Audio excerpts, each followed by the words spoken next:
Regional Chair Jim Bradley was one of almost 24 politicians and business leaders who presented to a provincial committee about the future of governance in Niagara last Wednesday. Jim joins us in studio to begin our program today. Jim, first of all, can I get your impression of the process of that meeting? Each of you had 7 minutes to speak. That wasn't a lot of time. It's very limited, but I understand when you have a large number of people who want to speak, you have to limit it, and the timing is very tight, and the chair is very assiduous in ensuring that everybody stays to the timing. It doesn't allow for elaboration, but there were questions after, and that's the way the committees work, so you have to fit into their agenda and their procedures.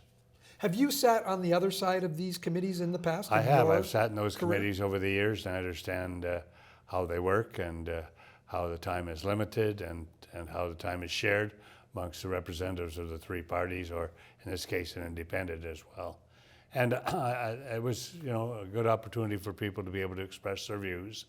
We had far more people here in Niagara than they've had in other places. Right. Like Halton had for maybe half a dozen people at most, and so on. So I think the committee members were interested in what they heard, and there were a variety of views that were presented. All of them would be certainly legitimate. In your eyes, this process, where does it go next?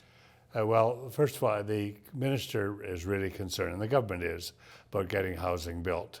And that was your focus in your presentation? It's because that's the mandate they had. Remember, when they abandoned the facilitator and some other initiatives they could have taken, they said, well, we'll give it to a legislative committee, and we're going to ask them, are there any changes that we made, any tinkering or drastic changes that would be made to ensure where there's a region and local governments that we can get housing built more quickly. And I focused entirely on that, what the government wanted. I think there's a concern as well that there'd be distractions. So if you get off into other issues, you're really not going to deal primarily with the housing crisis that we have. There's no question we have, and if anybody said, what's this government all about in Toronto? It's about getting housing built. Many people had said, well, it's the local municipalities, or at least the local and regional municipalities holding this up. It's not the case. We have done the approvals, but for a variety of reasons, the developers who've had these projects approved are not proceeding. And one can understand it. Maybe they're difficulty getting skilled trades, maybe getting materials, or primarily the financing has changed because of interest rates have gone up. So one can understand it, but the point is that municipalities are not holding them up. We're prepared to move them forward, and we have been doing that in a very expeditious way. One of the things that you asked for was a provincial facilitator for this. Provincial approval process, I guess. Yes, a provincial person, because remember, there's also ministries of the government that have to approve. So to have a provincial facilitator that says to all the ministries, here's what you have to do to get things done, that would be helpful, where there's a logjam taking place. And that's something they may consider. And it is challenging because you've got a variety of ministries who justifiably have to comment on these projects. And if they're the ones holding it up, then perhaps they want to look at how they can expedite that in an appropriate way. And I think they may consider that seriously.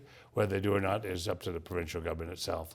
You talked about the backlog of these projects that have been approved and the time gap between the approval process and the shovel in the ground. But another thing that came up in your 5 points was the use it or lose it phrase. The minister said that. He said it with municipal zoning orders, MZOs they call them, where he said, well, if we've given you this special way of getting something approved, then I'm thinking, says the minister, about saying, if you don't approve it, well, we're going to say you don't have that MZO anymore. So I think all municipalities are saying the same thing, that perhaps they could put a time limit on once you've approved it. If you haven't moved with it, then it reverts back to non-approval, and somebody else can try to approve it. So those are all things that can move it along, and it's challenging. Listen, for everybody, it's challenging for the people in the building industry, without a doubt. They've got their big-time challenges, and for all levels of government. We require, of course, in terms of affordable housing for folks who can't afford the normal housing you have out there, we need three levels of government working together: the municipal level, the provincial, and the federal, particularly with the funding coming from the senior levels of government, which have more levers to get revenue than the folks do locally. You mentioned the federal government. I know something is coming down the pipes this week from Fraser, the federal housing minister. Yes, and they've been. We don't know what that will be yet. I do not know, but they've been making announcements right across the country, and we are pleased to see that the federal government is involved, and that the provincial government is involved. And when they are, it makes a huge difference because it's funding often that is key. Funding and incentives they can provide. Now, the provincial government, through what's called Bill 23, are providing incentives to the developers by saying that you no longer have to pay development charges to the local municipality. Well, that's a good idea to get things built. However, it leaves a gap in the revenue that municipalities can get.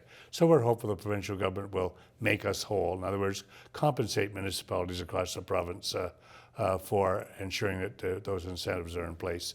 And the incentives in that case are for affordable housing. So I say the concept is good. It's just that it's very difficult for municipalities and makes it tough for our budgets. A few of the mayors who spoke used it as an opportunity to promote a change in governance structure in Niagara, particularly a four-city model. That's not something that you would like to see. That's not something I've been advocating. First of all, I'm saying overall, let's deal with the housing crisis and focus the committee's attention on that. And if there are any changes we can make, and we're making some locally, we have an office established at the region to bring people together for shared services. In other words, if you've got municipalities, particularly adjacent to each other, that could share a service, then they can do so. Or if they want to share with the region, that's fine. That's the kind of things that we can do. There's still, a lot of people don't realize the regional government does a lot of things out there that affect all the municipalities. But there are things that individual municipalities do for themselves. So I've often made the case as a councillor elected from St. Catharines, taking away the fact that I'm the chair, why should I have anything to say with what's happening in Wainfleet when it only affects Wainfleet itself? Right. So there are those things that the individual municipalities have that affect only that municipality. And the thinking in a smaller municipality is often very different from one of the larger ones. But there are services that the region can provide and do right across the region. And we've evolved over the years with those services.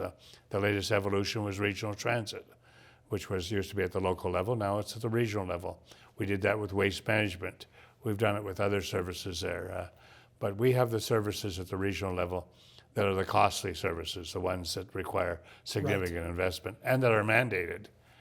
So everyone has a right to make a presentation, and there could be differing points of view. You did see some of the mayors were saying, please don't change it, and other mayors were saying, we think there's a different model. There seemed to be almost a rural versus urban divide. Or smaller municipality against larger municipality.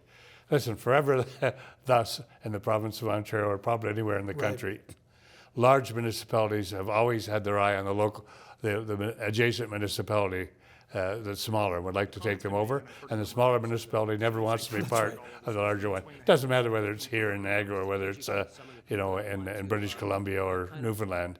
That's always the way that it is, and it's very understandable that those arguments are put forward, and it's very understandable the views that are taken by, depending on which mayor or which councillor is from which area.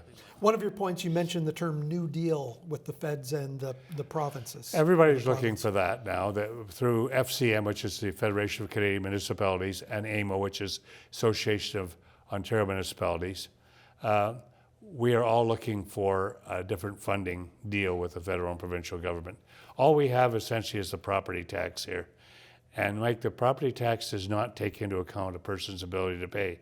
So if you're laid off from work, or if your business has gone bad, you're not paying as much tax that way. You're not paying income tax.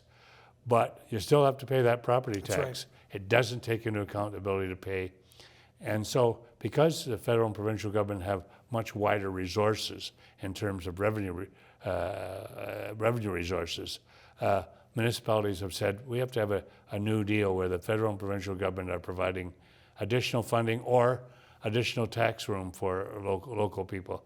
I prefer the model where they simply provide additional funding as opposed to giving us 2% of the sales tax or something. But municipalities across the country are looking for that, and understandably so.